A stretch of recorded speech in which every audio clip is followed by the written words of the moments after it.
Tangan yang meriah untuk Tuhan Yesus. Lebih lagi kasih tepuk tangan untuk Tuhan Yesus. Bapak Ibu Saudara, tadi pagi saya diberkati dan saya berharap saudara masih diberkati di siang yang luar biasa ini. Saudara, saya ingin menyampaikan sebuah tema untuk kita. Singkirkan penghalang Tuhan melakukan mujizat, atau bahasa sederhananya, singkirkan semua penghalang yang membuat Tuhan tidak bisa bekerja menolong saudara. Kalau saudara baca Yesaya 59 ayat 1-2, selalu ada penghalang untuk Tuhan bekerja. Kalau saudara baca di Yesaya 59 ayat 1 dan 2, dia bilang begini, bukan tanganku kurang panjang untuk menolong, betul ya? Bukan telingaku kurang tajam untuk mendengar, tapi yang menjadi pemisah yang saya sebut di sini, penghalang untuk Tuhan bekerja itu adalah dosa. Nah, tapi kita baca, singkirkan penghalang Tuhan melakukan mujizat. Kayaknya kasih turun sedikit Excel terlalu besar. Singkirkan penghalang Tuhan melakukan mujizat. Atau singkirkan penghalang Tuhan bekerja dalam hidup saudara. Setiap kita rindu Tuhan bekerja dalam hidup kita. Amin. Tadi pagi kita diteguhkan oleh hamba Tuhan bahwa dia merasakan hadirat Tuhan di sini. Itu artinya bahwa tidak ada penghalang untuk Tuhan bekerja. Kasih tepuk tangan dulu untuk Tuhan Yesus.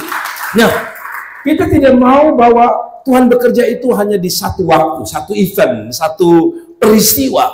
Tapi kita mau setiap saat Tuhan bekerja dalam hidup kita. Yang setuju katakan amin. Mari kita buka di dalam Markus pasal 6, ayat yang ke-1 sampai ayat 6. Saudara perhatikan ini ayat bagus sekali, saya coba merenungkan.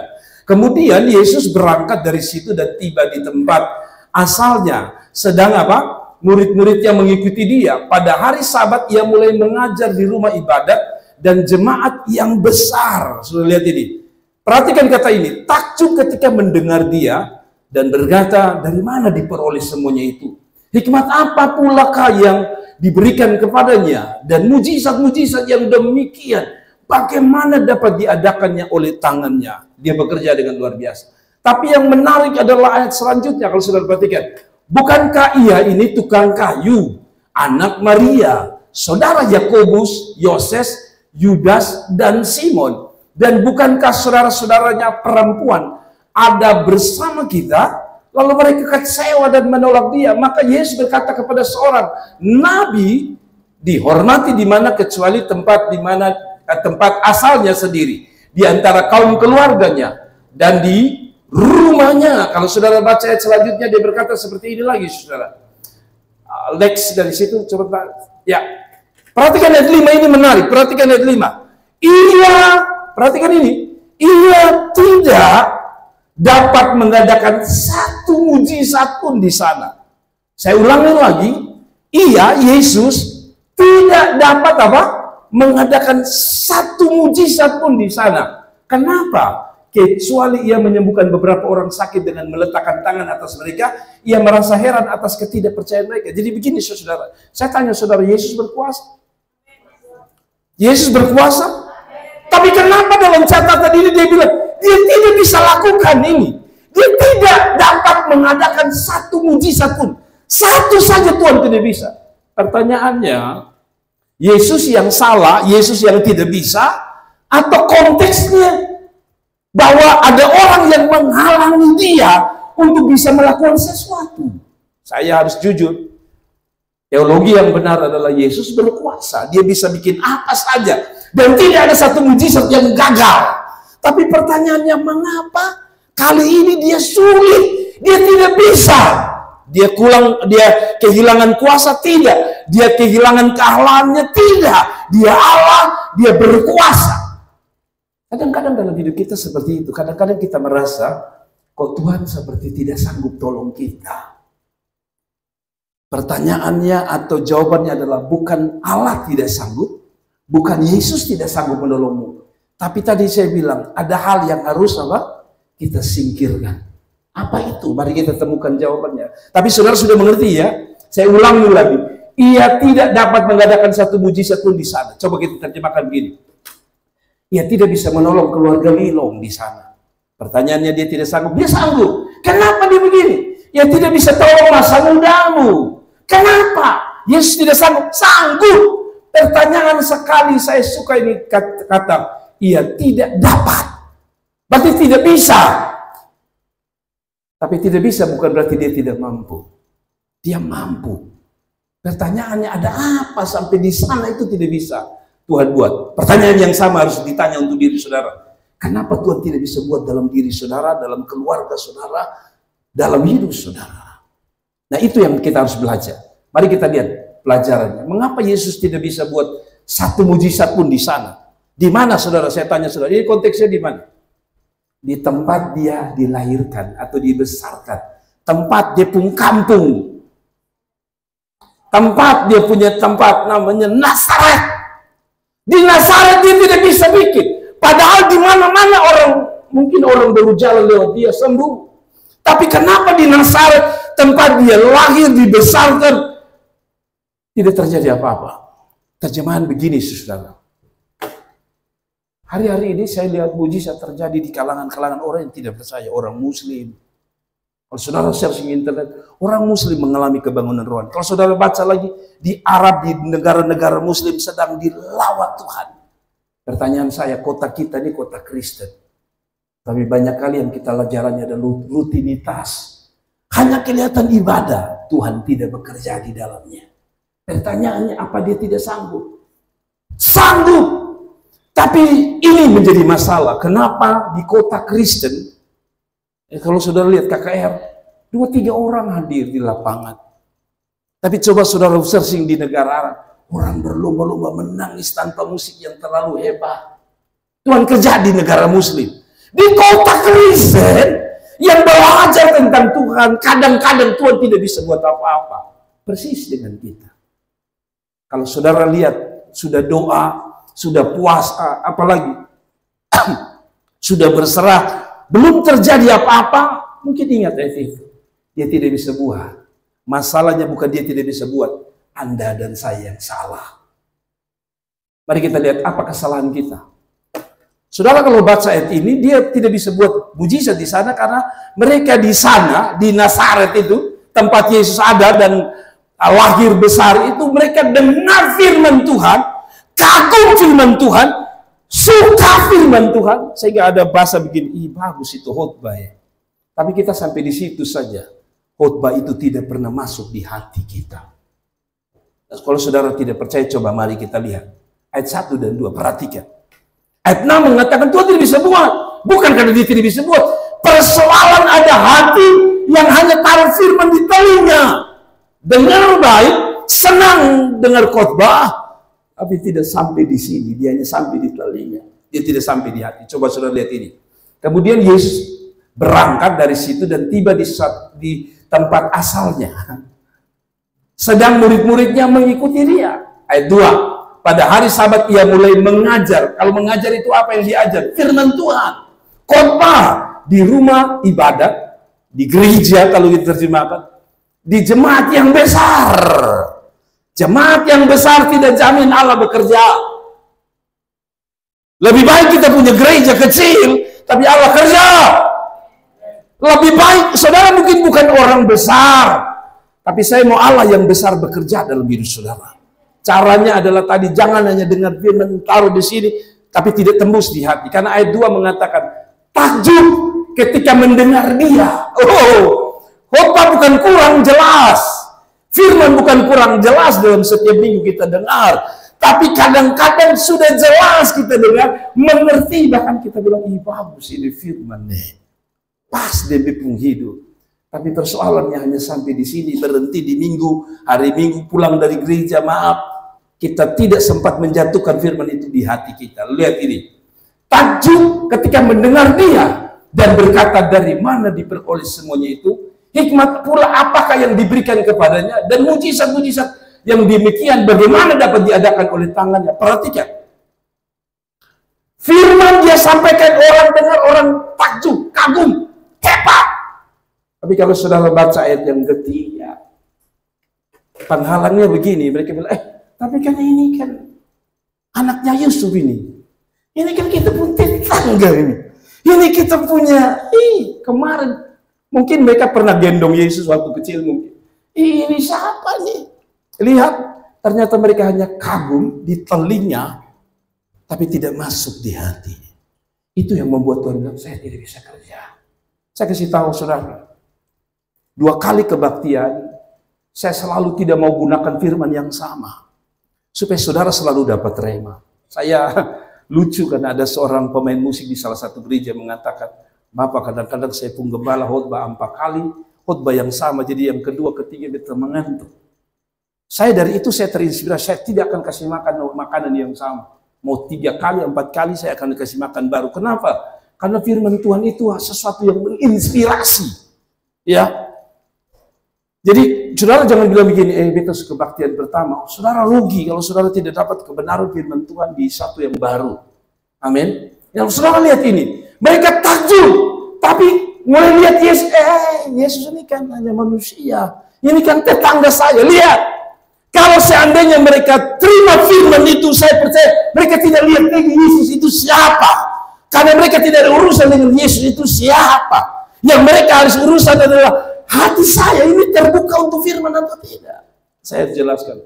Kalau saudara hanya duduk di situ, tempat saudara duduk, hanya mengisi waktu. Oh, Bapak Gembala bilang saya tugas kedua, maka saya harus dengar firman Tuhan. Sebenarnya saya sudah lelah, jenuh. Saya kasih tahu saudara, Alkitab bilang ayat 6. Tuhan tidak akan kerja di sana. Amin. Tuhan tidak akan kerja. Begini, Tuhan itu bekerja bukan hanya dengan kuasanya, tapi Anda harus tahu Tuhan kerja dengan firman-Nya. Waktu dia jadikan langit dan bumi, dia tidak pakai kuasanya. Dia hanya pakai firman-Nya. Dia omong jadi. Kenapa yang Tuhan omong hari ini dan minggu-minggu yang lalu tidak terjadi dalam hidup kita? Alkitab bilang karena kita hanya taruh di telinga, tapi tidak pernah jatuh di hati kita. Amin. Saya ajak kaum muda. Tadi malam saya sedikit keras bicara untuk mereka. Saya bilang, orang Israel itu sebenarnya jalan dari Mesir ke Tanah Kanaan cukup 40 hari. Tapi karena hati mereka keras, tidak pernah taruh firman di hati mereka, hanya di telinga. Maka Tuhan putar mereka 40 tahun. Harusnya mereka sudah dekat Tanah Kanaan. Mereka berontak, bergerutu, Tuhan tarik mereka lagi di langkah pertama. Langkah ke-39, Tuhan lihatnya berontak, mundur lagi sampai 40 tahun. Kadang-kadang bukan Tuhan tidak bekerja. Tuhan begitu menarik engkau kembali ke belakang. Karena maaf, kita dengar firman Tuhan, tapi tidak jatuh di hati kita. Saya tanya saudara, mau jujur tidak dengan saya? Waktu saudara dengar firman Tuhan selama ini, saudara taruh di telinga atau di hatimu? Kalau di hatimu dia bilang, di sana aku kerja. Sebaliknya kalau dibilang firman itu hanya saudara sekedar pengetahuan ini itu sudah dengar. Maka Alkitab bilang ayat 6 tadi, dia tidak bisa bikin mujizat di sana. Coba kita terjemahkan di sana itu hidup kita bisa. Maka dia bilang, kalau engkau tidak taruh firman di hatimu, aku tidak bisa kerja di rumah tanggamu di sana. Aku tidak bisa kerja di pendidikanmu di sana. Aku tidak bisa kerja di bisnismu di sana. Kalau firman hanya di telinga dan bukan hati. Coba saudara lihat ayat ini. Yohanes 15. Ayat 7 bilang begini. Jikalau kamu tinggal di dalam aku. Betul ya? Dan firmanku tinggal di dalam kamu. Itu artinya tinggal di hatimu. Tidak boleh hanya di telinga. Kalau ada telinga kita kagum nanti kita. Itu orang bagus ya. Ini bukan masalah bagus dan tidak. Ini masalahnya dia jatuh di hatimu atau tidak. Karena dia bilang, dan firmanku tinggal di dalam kamu. Apa kata Alkitab? Mintalah apa saja yang kamu kehendaki, kamu akan menerimanya. Tadi dia bilang, dia tidak disebut di sana. Karena persoalan saya pele. Di sana hanya kagum dengar di telinga. Enak di telinga. Tapi tidak jatuh di hati. Mari kita belajar mulai sekarang ya. Jadi orang muda, kita jadi orang tua. Yang kalau dengar firman Tuhan serius. Karena mereka yang serius, yang depung aliran benih itu akan jatuh baik di tanah hatimu. Amin. Nah ternyata Yesus pernah omong tentang hati ini. Dia pernah bilang begini. Ada satu perumpamaan benih firman Tuhan, ada yang jatuh di mana? Di pinggir jalan, betul ya? Ada yang jatuh di semak duri, betul ya? Lalu hati yang model bagaimana? Kalau saudara baca lagi satu firman Tuhan Matius 13 ayat 23 bilang begini. Yang ditaburkan di tanah yang baik ialah orang yang mendengarkan firman itu dan mengerti. Orang, kalau firman Tuhan tidak hanya lewat di pun telinga, tapi jatuh di hati, dia mengerti. Tapi kalau dia tidak mengerti, kemungkinan saudara hanya lewat di sini. Makanya saya bilang firman itu bukan bicara siapa pengkhotbahnya. Firman itu bicara tentang siapa hati yang terbuka dengan Tuhan. Saya ulangi lagi. Firman Tuhan bukan bicara siapa pengkhotbahnya, siapa pembicaranya, tapi siapa yang membuka hatinya untuk firman Tuhan. Maka ketika Alkitab bilang dia, saudara taruh hatimu mengerti firman Tuhan, dia bilang begini, dan karena itu ia berbuah, ada yang 100 kali lipat, ada yang 60 kali lipat, ada yang 30 kali lipat. Kenapa tidak bisa berbuah dalam imanmu? Kenapa tidak bisa berbuah Tuhan melakukan sesuatu? Karena saudara selama ini, mungkin kita selama ini dengar, tapi tidak pernah jatuh di hati kita. Amin. Saya tanya saudara dan saya, kira-kira kita dengar selama ini, benar jatuh di hati kita? Kalau benar jatuh di hati kita itu, dia bilang tandanya orang itu ngerti. Tandanya dia mengerti. Waktu dia mengerti, dia akan melakukan firman itu. Nah, banyak kali yang saya lihat, saya pantau dalam pelayanan sepanjang saya melayani, sudah tidak kagum firman Tuhan. Roh kritik lebih banyak. Kadang-kadang saya jujur ya, saya kalau khotbah itu kan saya siap dengan baik. Saya selalu bilang, saya lihat orang itu, saya kasihan orang itu. Dia dengar tapi rasanya firman itu seperti lalu saja begitu. Saya sekolah Alkitab dan kami dididik begini. Kalau saudara sekolah Alkitab itu tantangannya besar. Kalau orang sekolah Alkitab itu, pas orang buka Alkitab, kita sudah begini, oh diambil itu, nanti dia bawa ngomong begini. Itu tantangan kami pendeta. Tapi saya ajak saudara, saudara mau dengar ulang-ulang, yang penting jatuh di hatimu. Kasih tepuk tangan itu Tuhan. Ternyata saya menemukan rahasia pertama, Tuhan tidak bekerja bukan karena dia tidak berkuasa, tapi dia tidak dapat hati yang bisa mendaratkan firman Tuhannya di sana. Ngerti sekarang? Jadi ibadah itu saya kasih ingat. Kalau kamu dengar firman Tuhan hanya sekedar dengar sebagai pengetahuan dan bukan jatuh di hati, lu mau ibadah 100 kali, tidak ada sesuatu yang Tuhan kerjakan. Kan sayang. Kita sudah berbuang waktu untuk beribadah, melayani, capek. Kalau tidak ada sesuatu yang terjadi. Saya mau sesuatu terjadi. Caranya, biarkan firman Tuhan itu jatuh di hatimu. Amin. Yang kedua, saya menemukan ada yang kedua. Mereka kecewa dan menolak Tuhan. Ayat 6 bilang di sana Tuhan tidak bisa buat mujizat. Bukan karena dia tidak mampu, tapi yang kedua, karena kata Alkitab mereka kecewa. Habis kecewa, tolak Tuhan. Nah, saudara lihat ini ayat yang ketiga. Saudara lihat. Perhatikan ayat ketiga. Bukankah ia ini tukang kayu? Tadi kan dengar firman Tuhan kagum, tapi waktu tahu dia, yang mau pendeta jadi adil. Yesus ini ya, kan anaknya Yusuf. Saudara Yakobus, Yoses, Yudas dan Simon. Dan bukankah saudara-saudaranya yang perempuan ada bersama kita? Lalu kata Alkitab, mereka kecewa dan menolak dia. Kadang-kadang kita ini lucu. Kecewa dengan Tuhan karena Tuhan tidak bekerja. Menurut ayat 6 tadi, Tuhan tidak bisa buat mujizat. Kita sering kecewa dengan perbuatan Tuhan. Tapi kita lupa bahwa kita telah menjadi orang yang mengecewakan Tuhan. Saya ulangi lagi. Kita ini manusia yang suka kecewa dengan Tuhan karena merasa Tuhan tidak buat sesuatu dalam hidup kita.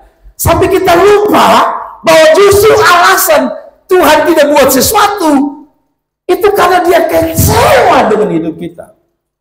Saudara mengerti ya? Saya pelan-pelan saudara mengerti. Kadang-kadang kita kecewa waktu kita baca ayat 6 itu seperti kita. Tuhan tidak kerja, Tuhan tidak buat sesuatu dalam hidup kita. Kita kecewa tolak Tuhan. Karena kita merasa Tuhan tidak buat sesuatu. Terbalik. Kenapa Tuhan tidak buat sesuatu? Jangan kecewa dulu. Harusnya Tuhan bilang, beta yang kecewa dulu. kawan. Makanya beta tidak bikin apa-apa dalam tubuh hidup.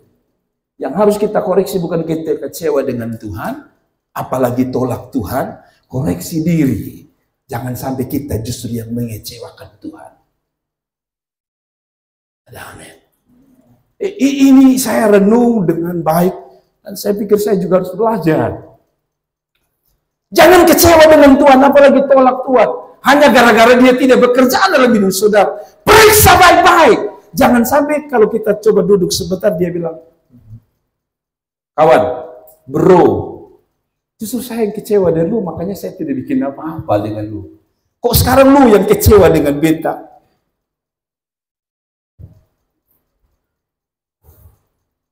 Hal-hal banyak yang membuat kita bisa kecewa. Salah satunya ketika Tuhan tidak bekerja. Tapi saya kasih ingat saudara, ini pernah terjadi dalam peristiwa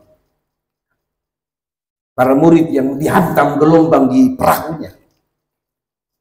Mereka bukan koreksi diri, mereka malah nyatakan kekecewaan mereka pada Tuhan. Masih ingat para murid bilang apa? Guru, bangun, kami binasa. Saya orang-orang mau kasih tahu gini, guru, gara-gara lu nih, gara-gara Tuhan ini kami hampir binasa. Padahal setelah Yesus tenangkan angin, dia bilang begini, hai, kenapa kamu kurang percaya? Yang mereka koreksi adalah Tuhan. Tuhan salah, kami kecewa dengan Tuhan. Katanya begini, katanya Tuhan begini. Berhenti. Duduk tenang sebentar supaya dengar, jangan sampai terbalik. Tuhan yang kecewa dengan hidup kita, makanya dia tidak bisa buat apa-apa dalam hidup kita. Sekarang saya tanya saudara, apa yang membuat saudara kecewa? Bertahun-tahun belum dijawab Tuhan? Pergumulanmu tetap ada dan makin berat? Saudara kecewa Tuhan? Bukan di situ. Coba dulu kenapa persoalan itu makin besar. Kalau saudara baca lagi cerita mengenai orang lumpuh yang disembuhkan di kolam Bethesda. Kalau saudara tidak ingat, saya ingatkan saudara. Waktu itu katanya kolam Bethesda itu kalau ada goncangan, orang mempercayai ada malaikat yang datang dan menolong orang. Lalu kata Alkitab, Yesus sudah datang di situ, berdiri di situ. Sudah puluhan tahun orang itu sakit. Waktu Yesus datang di situ, lalu bilang, maukah engkau sembuh?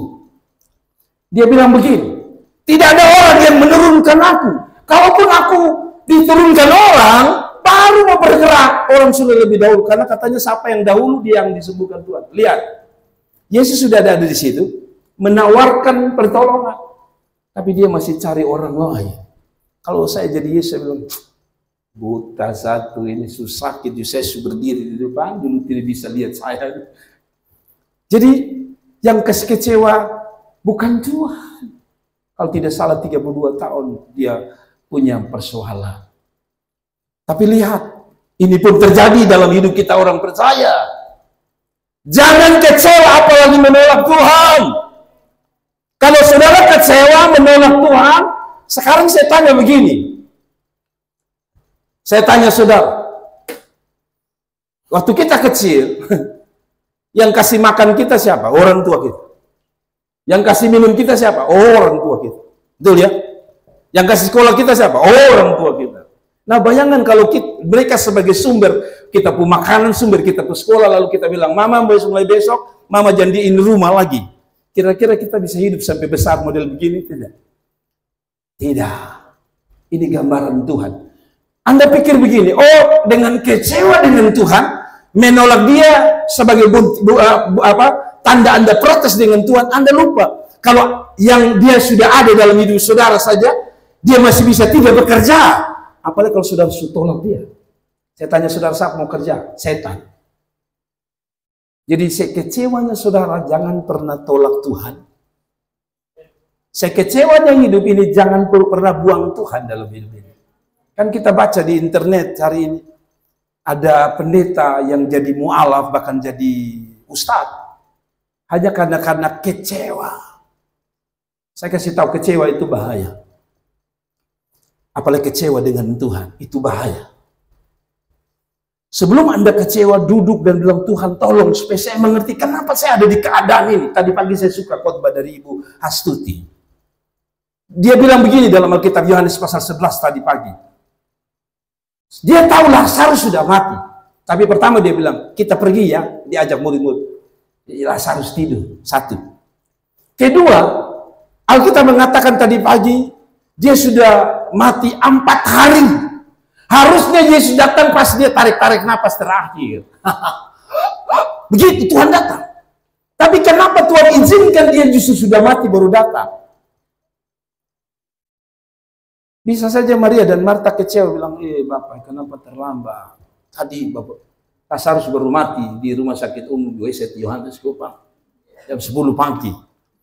Tapi Tuhan bilang, tidak apa-apa, memang saya sengaja. Kalau saudara baca Yohanes pasal 11 itu bagus.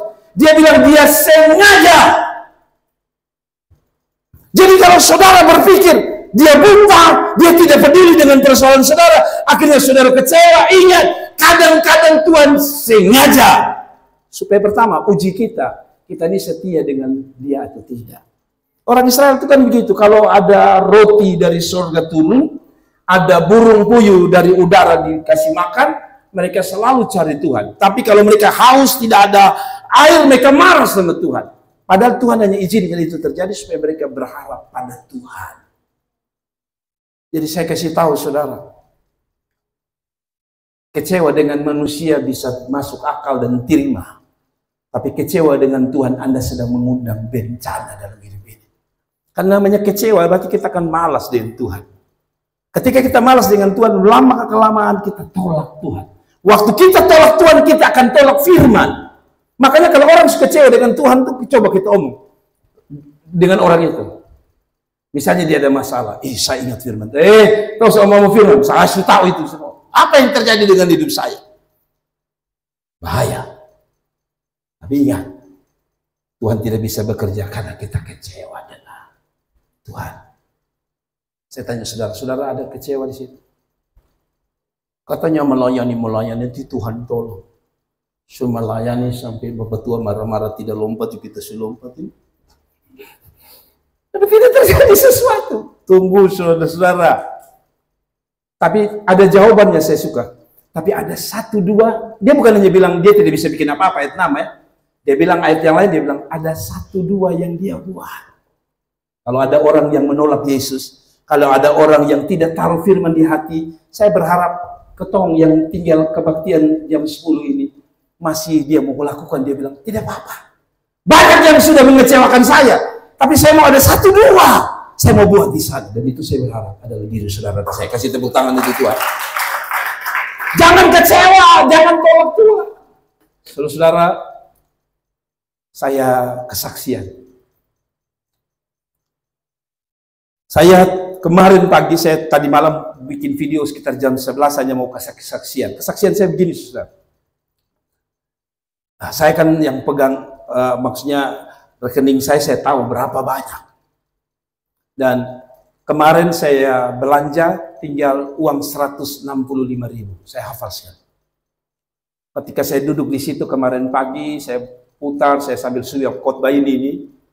Saya menyembah Tuhan, saya dengar lagu sampai sore. Biasanya saya capek cepat, jam 12, jam 1 saya masuk tidur. Tapi kemarin saya sampai sore, bahkan kaum muda datang, saya masih duduk di situ.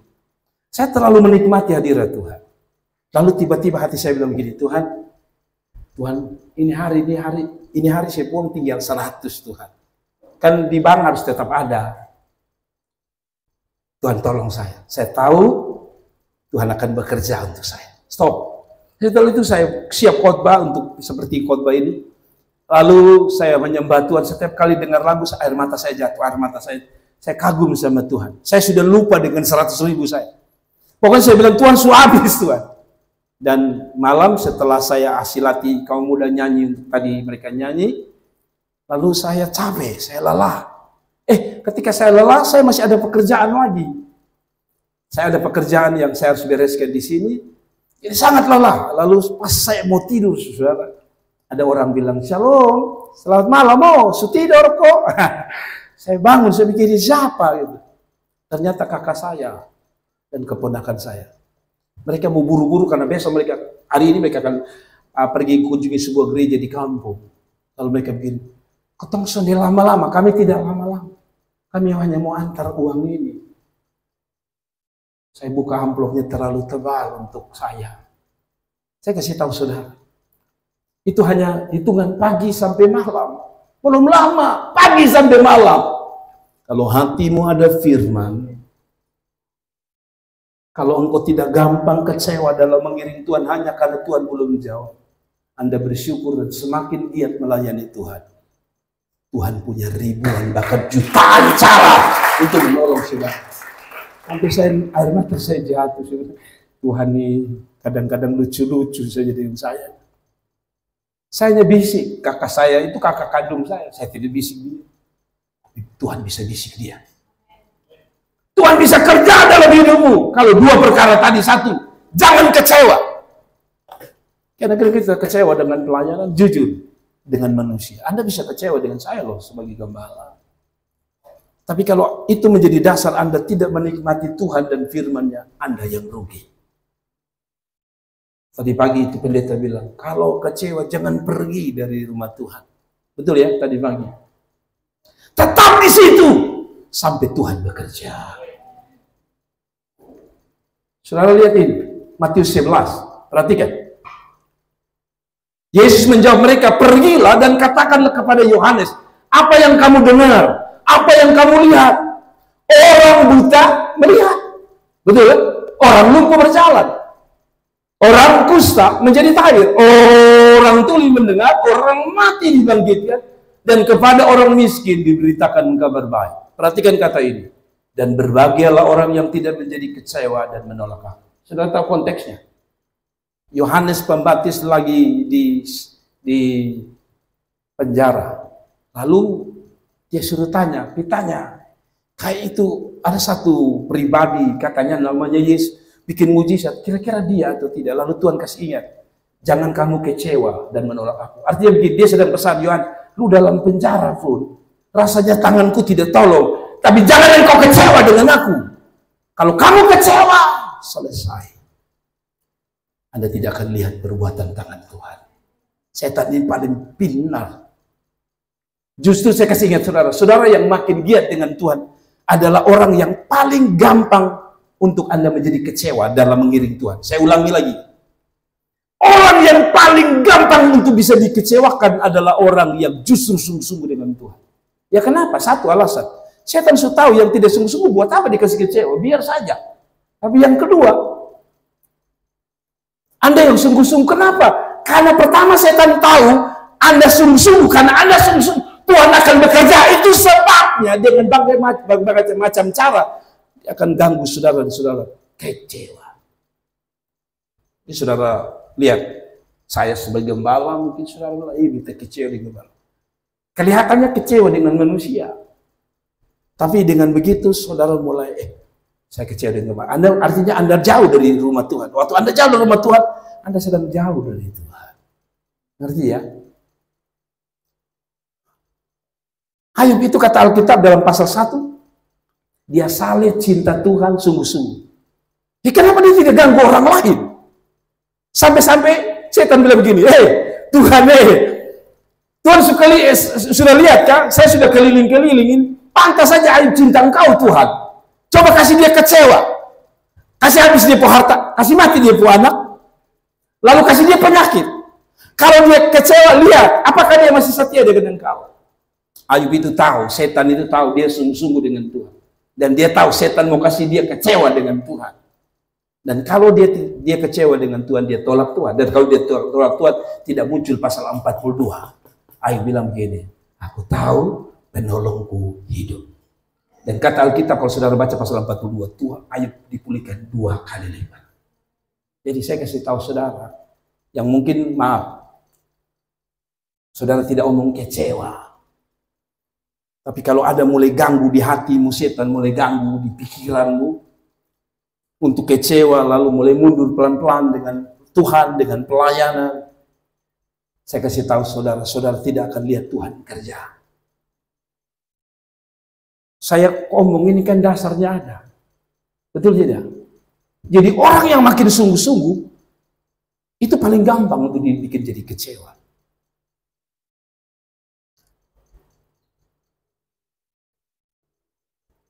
Dan saya lihat banyak orang pelayanan, kalau saudara tidak cinta Tuhan, saudara gampang diganggu oleh rasa kecewa. Bukan saya yang bilang, ya Alkitab yang bilang. Dan berbahagialah orang yang tidak kecewa dan menolak aku. Rupanya roh kecewa ini sudah ribuan tahun. Yang parahnya adalah dia sedang bekerja di tengah-tengah kita. Banyak alasan bisa bikin kita kecewa. Doa kita tidak dijawab. Padahal kita lagi sungguh-sungguh. Kita dikecewakan oleh keluarga kita. Itu bisa menjadi hal untuk kita juga kecewa sama Tuhan. Tapi kalau kecewa, menolak, apalagi tinggalkan Tuhan, Anda sedang tinggalkan sumber pertolongan. Amin. Amin. Saudara kecewa dengan orang tua, tapi orang tua yang kasih makan saudara, kasih minum saudara. Saudara mau pergi mana? Itu gambaran kita di dunia saja, kita kasih tinggal orang tua, sebentar kita sulapar tidak ada uang. Ini kalau kita sampai tolak Tuhan, kecewa Tuhan, lalu lu mau Arab sama sekarang. Tuhan kiranya tolong kita. Semakin kecewa, saya ingatkan, semakin lebih serius dengan Tuhan. Semakin Anda dikasih kecewa oleh apapun, ingat, semakin menyala untuk Tuhan. Karena itulah yang Tuhan tunggu. Dan di sana Alkitab bilang, 1-2 orang yang tidak kecewa, aku kerja di sana. Kasih tepuk tangan untuk Tuhan. Lalu yang ketiga, ayat 4. Tuhan tidak kerja di sana karena mereka tidak menghormati Yesus. Tidak menghormati Allah. Tidak menghormati Tuhan. Konteksnya adalah Tuhan Yesus. Coba kita baca ayat 4. Maka Yesus berkata kepada mereka apa? Seorang nabi dihormati di mana-mana, kecuali di tempat asalnya sendiri. Artinya apa ayat ini? Yesus tidak dihormati. Di lain Yesus dihormati. Tapi di Nazaret, dia bilang dia tidak bisa kerja di sana. Saya tidak bilang begitu. Alkitab bilang dia tidak bisa kerja di sana. Salah satu alasan karena dia tidak dihormati di sana. Itu saya selalu bilang, memuji Tuhan harus hormat Tuhan. Menyanyi harus hormat Tuhan. Dengar firman harus hormat Tuhan. Ada amin. Ya tadi saya harus buka rahasia saya pun hati. Misalnya tadi pagi itu kan pengkhotbah kamu. Dan saya pernah ada di titik jadi jemaat. Kadang-kadang kita mirip-mirip firman Tuhan. Kalau itu pengkhotbah tamu, orang membludak. Saya tidak melarang untuk pengkhotbah. Saya suka karena memang jadi doa saya. Saya mau ada banyak pendeta tamu datang khotbah. Tapi psikologi kita kan selalu begitu. Apalagi kalau pengkhotbahnya orang luar negeri. Belum tahu siapa dia. Pokoknya pengkhotbah yang bukan pengkhotbah kita. Saya berharap ini pelajaran untuk kita. Tadi malam saya masih kasih ingat. Kalau saudara periksa di gereja ini, hampir 80% tidak ada pendeta yang selain saya yang khotbah. Rata-rata saya ambil kaum awam. Kenapa? Karena saya juga mau didik saya. Untuk kalau mereka khotbah, saya juga harus dengar. Karena saya lihat ini firman Tuhan bilang begitu. Dia pun nabi yang ada di lingkungan itu, mereka tidak hormat. Tapi kalau dia di luar, dihormati. Kadang-kadang saya jujur ya. Kadang-kadang saya jujur, ini saya alami. Ya, tidak banyak ya. Saya kalau keluar pelayanan tuh, orang sambut saya di mobil. Dengar sampai yang bilang, Bapak datang lagi. Saya berharap saya pun jemaat masih jam 10. Saudara harus tetap semangat, lalu tidak bilang begini. Enak, tadi yang khotbah enak. Ini Bapak gembala lagi. Tuhan tolong kita. Saya harus kasih ingat saudara. Bukan bicara siapa pengkhotbahnya. Kalau hatimu bermasalah, mau berkah, Siapa lagi? Mau Paryaji yang sudah meninggal. Kalau bukan hatimu sama Tuhan, percuma, bos. Yesus tidak dihormati di situ. Saya coba praktiknya begini. Kalau saudara tidak semua ya. Kalau saudara ke kota-kota yang minoritas Kristen, itu ibadah itu benar-benar mereka lakukan dengan kesungguhan. Karena mungkin tadi pagi dia bersaksi, ibu itu bersaksi. Mereka tidak punya gereja, saudara. Mau pelayanan tidak punya, mau bikin sekolah minggu tidak punya. Setelah sekolah minggu berkembang lagi, bayar harus berapa? 500 juta untuk ibadah mereka. Sekali ibadah itu bisa 15 juta, paling rendah. Kita ini, itu berarti kan di samping gembala tanggung, tapi masih ada jemaat yang tanggung. Kita di Nazaret ini, saudara sudah duduk di AC gratis, kipas angin gratis, ruangan gratis. Kalau hatimu tidak bisa hormat Tuhan itu sedih. Pantas Tuhan tidak bisa menghormati saudara. Saya tidak karang ya, ini Alkitab bilang.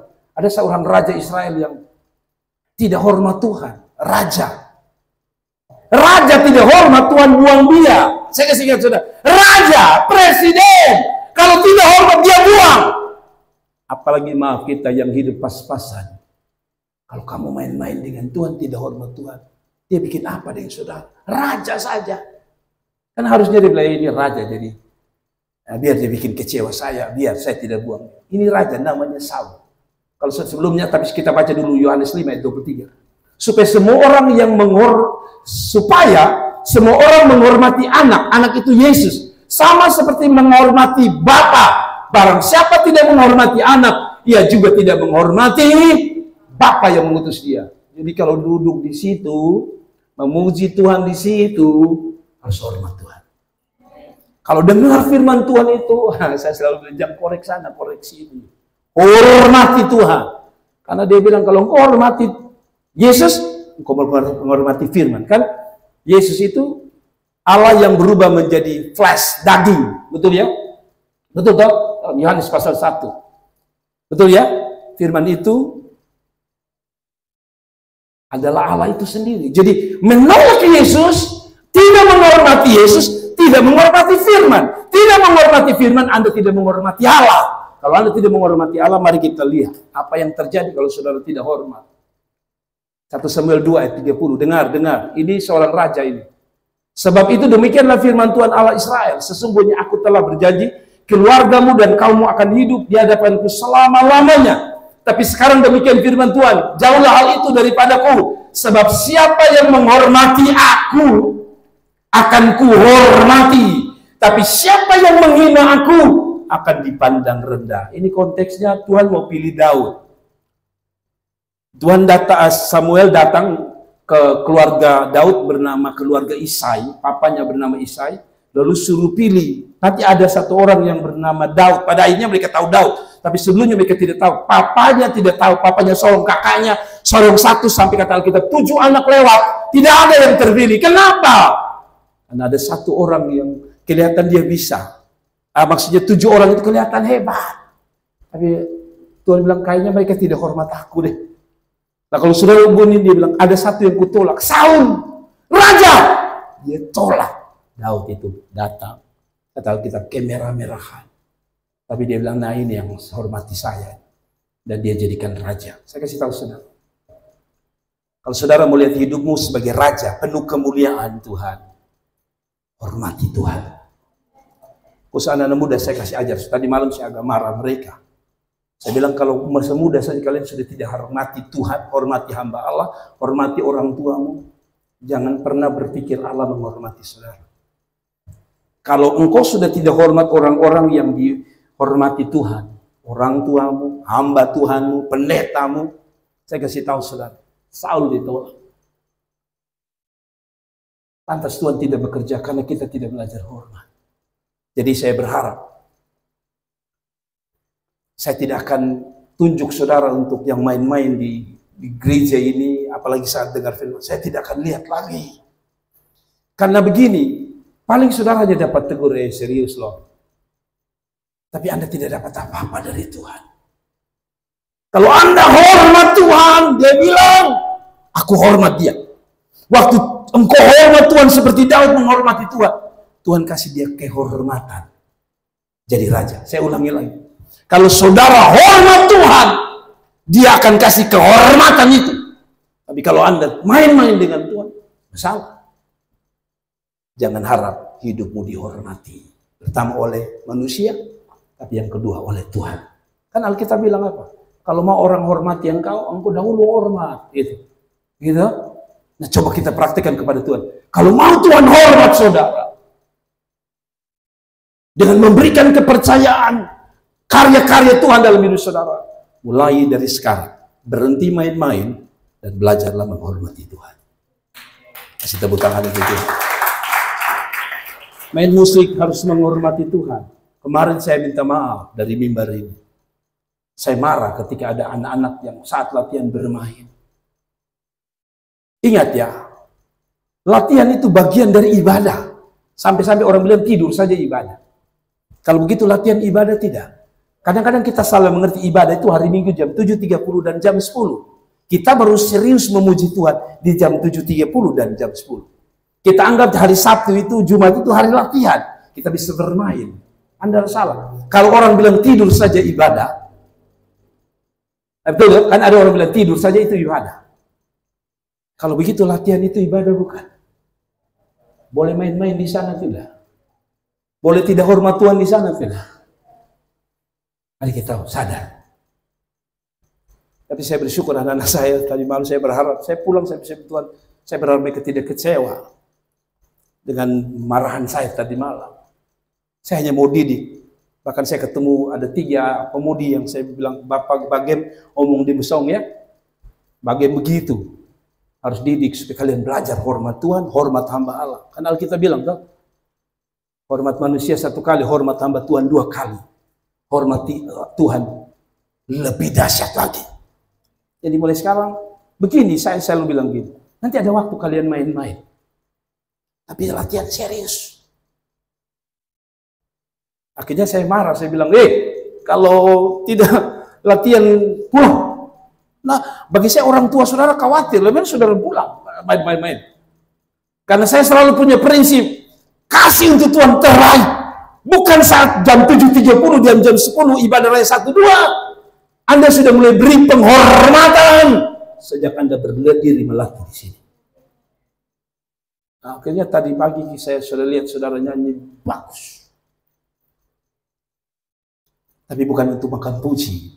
Bagus supaya kita kasih Tuhan lebih baik dan lebih luar biasa. Amin. Kan dia bilang begitu. Saudara lihat ini lagi ayat ini. Alasan Yesus tidak dihormati datang dari orang yang tahu keadaan keluarganya. Orang pilihannya, yaitu kadang-kadang tadi saya bilang orang Kristen yang tidak hormat Tuhan Yesus itu orang Kristen. Ada orang mabuk yang saya jengkel sekali.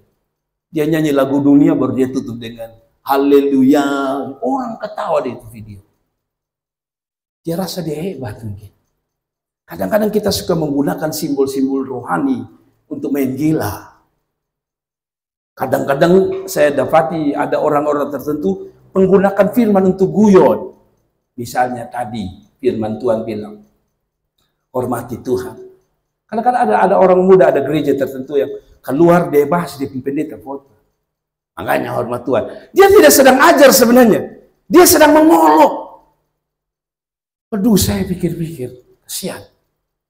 Mau jadi apa hidupmu kalau engkau tidak hormat Tuhan? Ingat, saya kasih ingat ya.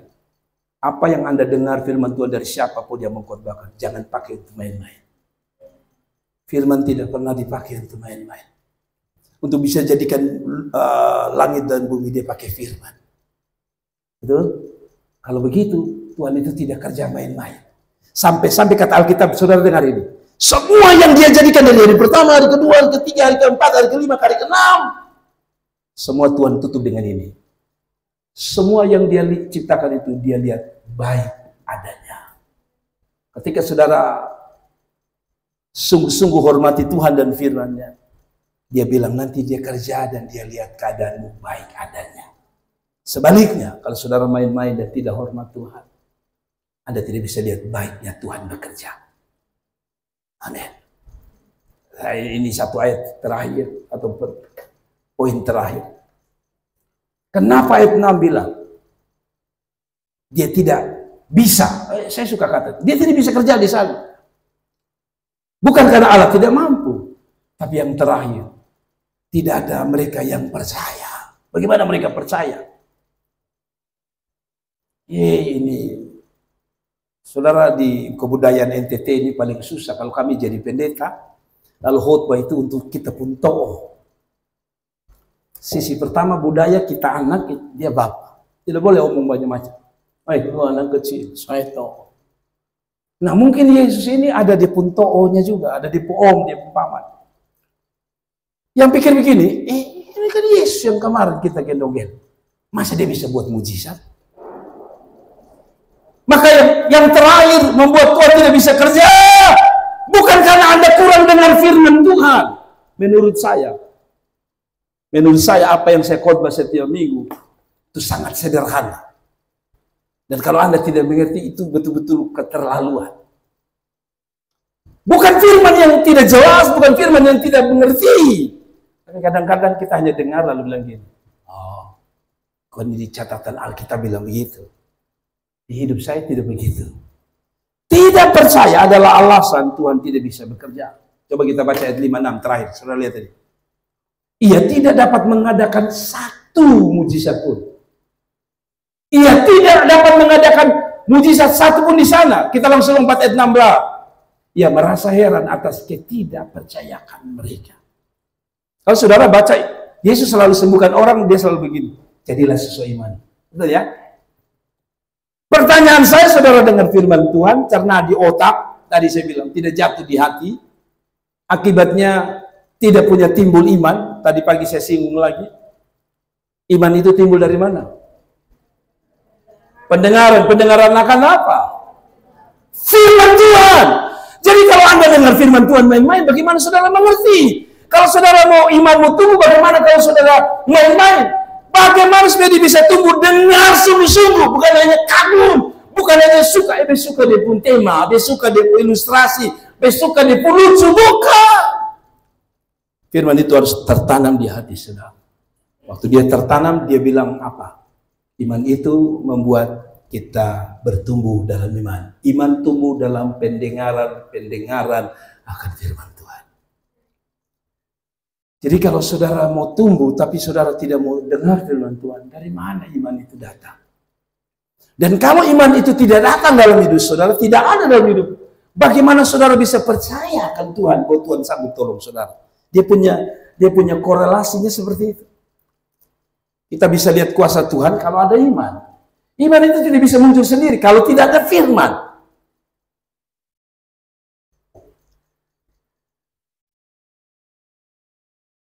Saya sekali lagi, kadang-kadang saya lihat orang dengar firman Tuhan itu seperti ini. Ya maaf ya, ada orang dengar firman Tuhan sambil tondok di bawah, main HP. Ada orang dengar firman Tuhan begini, dia lihat dia sepatu. Ada orang dengar firman Tuhan, dia lihat ini seluruh gereja.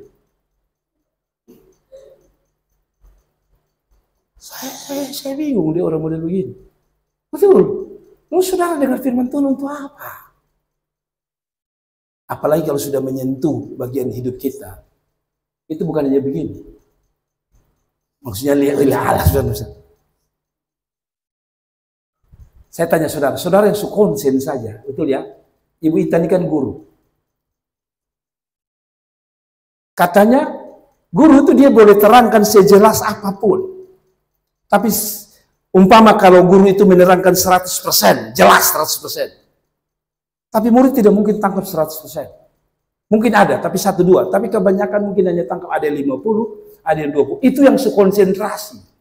Masih tangkap 80%. Lalu Anda yang sudah dengar firman Tuhan lagi tadi, sana belum oker. Oker apa kosongnya lengkap begitu? Itu sana. Musa belum cabut. Kalau saudara hanya urus begitu, kapan dengar firman? Amin. Yang ada lebih parah lagi, dia urus dia pungkuku. Pernah dengar firman Tuhan dia?